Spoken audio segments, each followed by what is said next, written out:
Now, we've talked a little bit about if statements. So if it's true, do this. If not, skip it. Or if else, where if this is true, do the thing. If it's not true, we do the other thing. So that's an if else. But a lot of times you want to branch out in all sorts of different ways depending on what value this takes, depending on what conditions are true.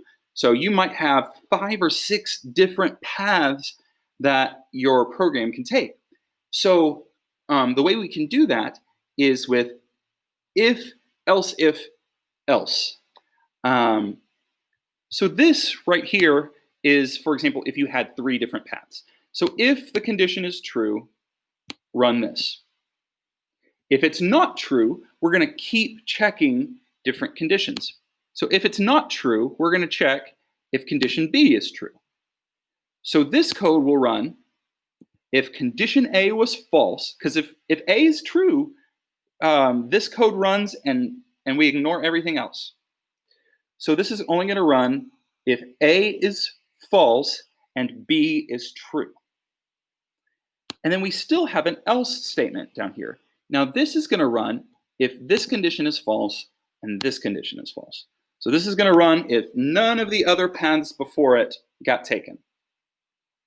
Now something you need to know about this is you can have as many else ifs as you want crammed in the middle here. And also you don't have to have an else at the end if you don't want. You can just have else ifs and not have this catch-all at the end.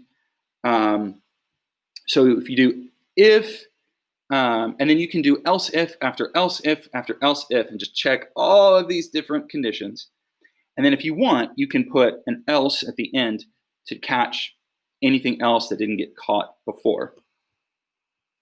So here's an example here. So if the number is greater than 0, it's going to print that it's positive. If the number is less than 0, it's going to print that it's negative. Else, it's going to print that the number is 0. So in this case, number is greater than 0, so this first guy prints. If we had negative 12, it skips this first guy because the number is not greater than 0. It checks to see if the number is less than 0, which it is, so it runs this code.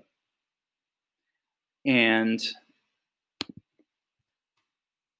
if it's 0, and it skips the first one because that condition was false, it skips this one because that's false, and then it has this catch-all at the end. Now, if I wanted to, I could have written this. Okay. Now, be careful though. If I say something like this,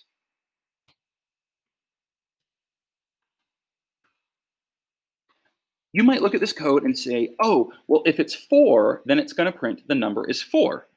But look what happens here.